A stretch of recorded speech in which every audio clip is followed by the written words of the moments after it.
So I just want to re-articulate what I thought was a great summation was Ackbar's comment that if we think this is about design density versus accidental density, we should think again. Because I'd like to ask you, where's this picture taken? This is not Hong Kong. The title of my lecture is After Hong Kong. And after Hong Kong is Bangkok. So that high-rise density that you saw is part of a planned new central business district that was modeled after the central waterfront in Hong Kong.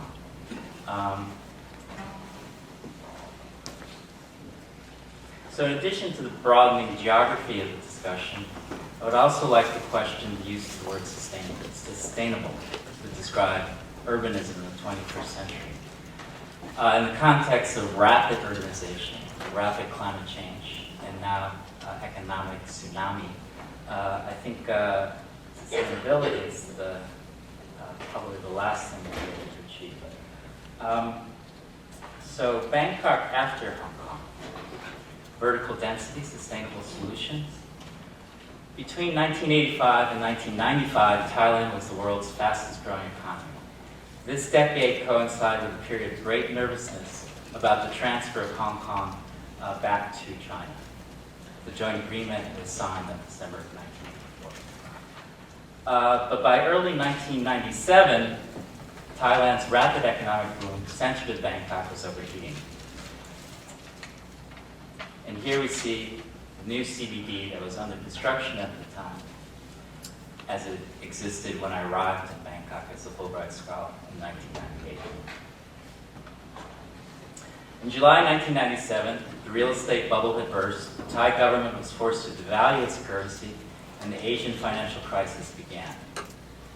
300 high-rise construction projects in central Bangkok were halted, and 3 ambitious mass transit projects were threatened. This is what that CBD looks like today. Hopewell. Of the 3 mass transit projects, it's interesting to look at Hopewell.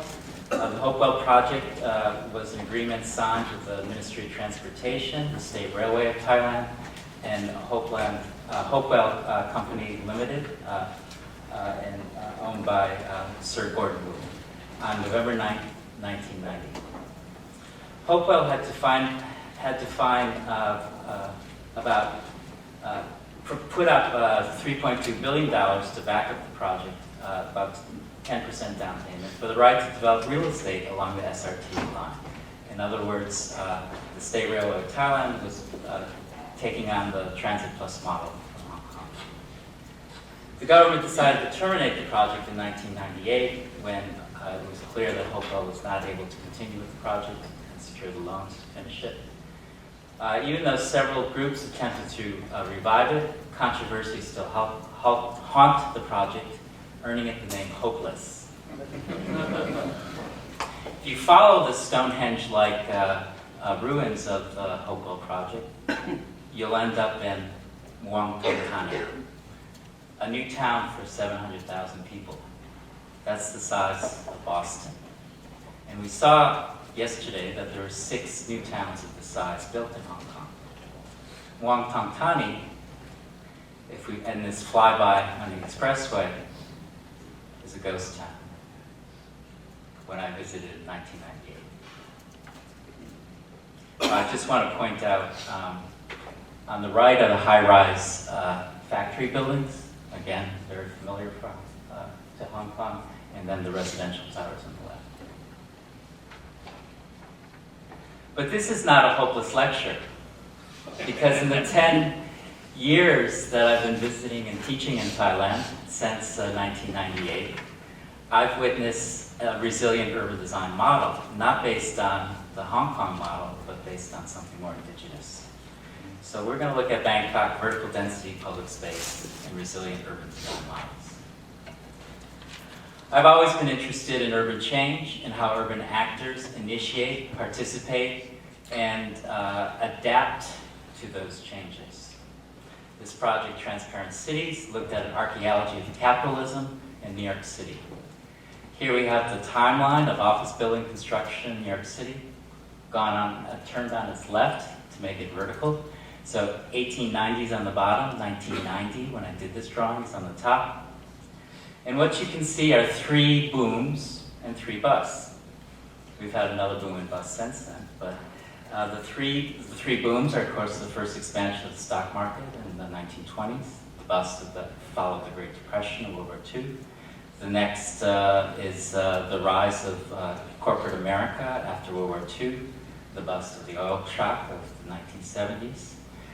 Electronic trading comes in 1978, New York Stock Exchange, and we had the bonfire of the vanities of the 1980s, and the over-speculation which resulted in the bust of 1987, the stock market bust and financial crisis. So those of you, the students in the audience, are a little bit worried about the current downturn. Don't worry. They're more frequent, but they're also more, the economy is more resilient, according to this graph. So this drawing led to a project that was hosted by the Skyscraper Museum called Manhattan Time Formations. And so in this website, you can navigate through this space of economic booms and busts and the geography of Manhattan. So the timeline not only looks at the cultural properties of these different eras, from book titles on the left, from the different periods, but also government involvement in changing zoning in relationship often during these lulls. And so what I found is like new technologies such as thermal space that came in after World War II, or the digital workplace, which happened in the interval following the oil shock, happens during these lulls. So these lulls are moments of innovation. So when I came to Bangkok, what I wrote about is that I was going to look at the central business district of Bangkok, how that evolved over time. So I came there, as I said, in 1998. And my first interview with a real estate agent was like, what's wrong with Bangkok? There is no central business district. And so I turned to shopping. And so what I looked at, and this follows the exact same timeline we just saw, is the emergence of the central shopping district in Bangkok. So this is an area just outside the royal city, which was a garden enclave of royal palaces, designed in European style, but in a very Bangkok watery landscape.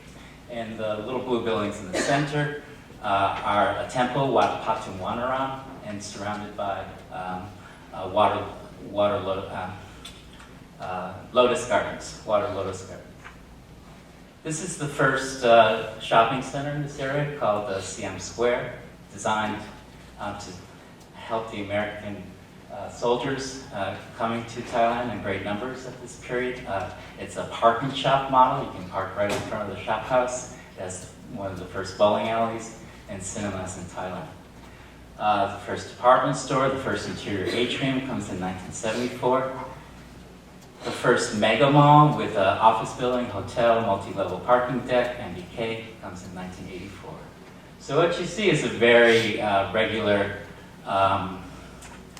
sequence of development, and that's because the property owned north of this road is primarily Crown property, and the property south of this main road, Ramalwan Road, is owned by Chulalongkorn University.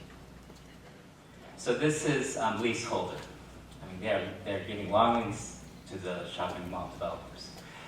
But what we're also seeing is a kind of Darwinian struggle of every new mall kind of replaces the earlier mall, because this has become an incredibly traffic congested place, and it's impossible to drive to one mall, never to two. So what happened after 1997, again in the interval of this this lull in construction, this end of this incredible financial crisis, is that the Bangkok Metropolitan Administration somehow managed to finish 2 lines of the first mass transit system, the SkyTrain system. And these 2 lines converge for 1 kilometer along Ramawan Road between these two malls.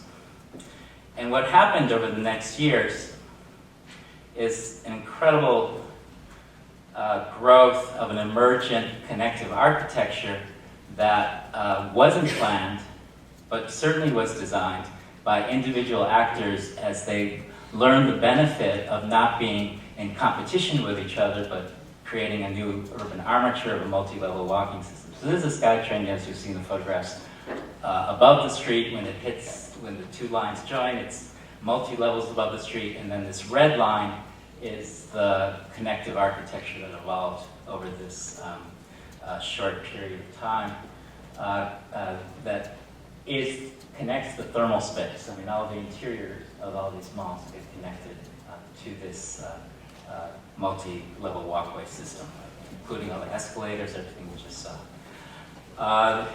So in '98, I was not only documenting the ruins of the Hong Kong model not being able to translate to Bangkok, but the construction of this new multi-level system, which was quite spectacular, and I would love to give a lecture on that. So here's our timeline, the time formations line of the shopping centers. This is the first intersection we're going to look at, which is called Patam Wan intersection. And we're just going to take a quick panorama around it, just so you can appreciate the complexity and multi-levels of the space. As you saw, the post-stressed concrete is quite a plastic structure as it crosses this intersection, and the way the walkways go underneath it and connect inside the shopping malls. And this is a view under the SkyTrain. Now that's a street. The other intersection is called Rajpasang intersection, and an even larger mall is the former World Trade Center, which was renamed Central World Plaza, which got completely wrapped in a new structure which responds to this multi-level system. That long armatures built by the developers of that, because they were unlucky enough to have land that wasn't next to a SkyTrain station, so they built this armature.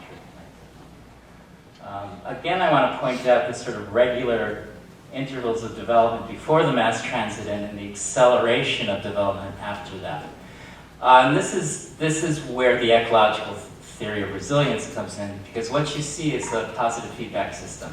These different landowners are acting on each other in response to each other, and so the production of this public space is accelerated.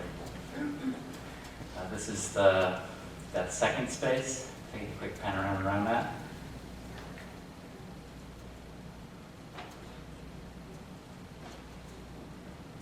Laurence, I would love to do the escalator drawings for like this. Let's do it.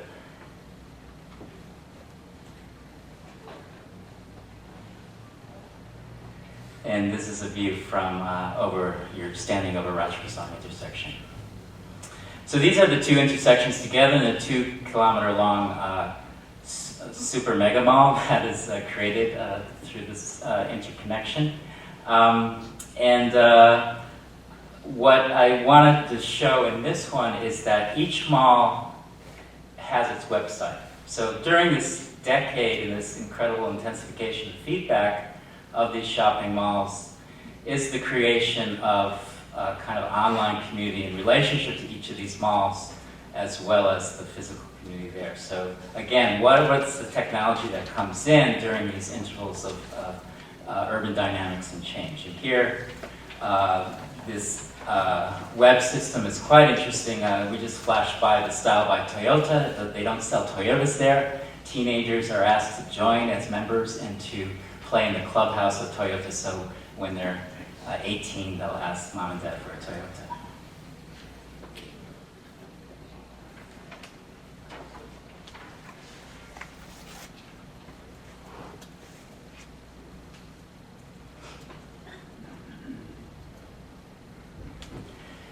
And this is Siam Paragon, a kind of culmination of this project. It's right outside of the central station. And you can see, instead of connecting through these bridges, the developers were quite brilliant. They pushed the mall back and turned it inside out. So the department store, instead of being the blank building on the outside and you go into the interior atrium, all the vertical circulation elevators are thrown out the outside, but it's not connected directly. It creates this stairway and plaza. And this is the new civic space of Bangkok. You see the multi-level platforms for the SkyTrain as they're looking over this raised platform where, especially at night, this is even hotter than Hong Kong, and vice versa, looking up to the train station. And this is from the platform back to the plaza. And in the background, that blackness is the palace is still there. So these malls are on the Crown Princess's property. The other thing that came in addition to the internet is the cell phone. So mass distribution of cell phones. And so again, this is a networked city now. You're in Starbucks at the wrong mall, you call your friends, you go to the other mall through this walkway system to the cell phone system. So these spaces are linked through the internet and also through the cell phone. So these are the technologies for creating a feedback architecture. And as you can see here, the Bangkok people, like in Hong Kong, love to demonstrate. If you follow the news. And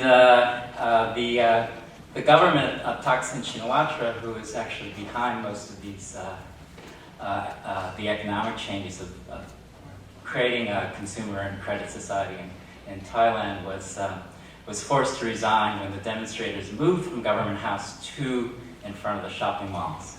They demonstrated for months in front of government houses, no effect. 2 days after they assembled here, the government collapsed. What about Hong Kong? I couldn't resist a little homage of a lot of the spaces we've seen today. So we're traveling backwards on the air train, looking at the TV screen as we pass the logistical port, container port, and through this amazing infrastructure, soon to arrive at IFC. And this smooth space, this continuous space, which goes across acres and acres of landfill, is, for me, quite spectacular. Now we've arrived at the Hong Kong land properties. And I'm wondering, this is landfill, so I'm wondering about climate change and sea level rise, and I say, okay, this might work. This might be a resilient system here. We climb the peak. And what's great here in the mid-levels and the peak is that this isn't, again, like Ackbar said, this isn't the mountain that's preserved as green. This is a different kind of green experience. And you see the potted plants, but you also see these incredible banyan trees which grow off the sides of buildings and which are heritage protected as well. We didn't hear about that today, but last time in Hong Kong there was a great discussion about preserving those trees. And when we get to the top here, you'll see some of those, like this remarkable tree here, hanging off the side of the building. So this escalator up the mountain and these walkways over the landfill, they're some of the worst typhoons ever hit Hong Kong this year, and landsliding is, of course, a huge danger constantly during monsoon season. What are these public spaces like for ecosystem monitoring during a period of rapid climate change? Here's the landsliding landscape in the mid-levels. And then last but not least, my experience with a new town of Tsuen Wan, a new town built for 800,000 people. Here's Riviera Gardens. It's an industrial site. And then here's the students of Chu Hai College. Because this new town has an empty public realm. The commercial space that is the base of these new towns are mostly empty. in this case, it became a great place to put a little school of architecture, and in incredible need of a kind of inside-out reverberation that I think we saw in the turnaround in Bangkok. So I'm kind of curious about these new towns, the aging population, the lack of children, the next 40 years in Hong Kong, and what happens to these spaces. Thank you.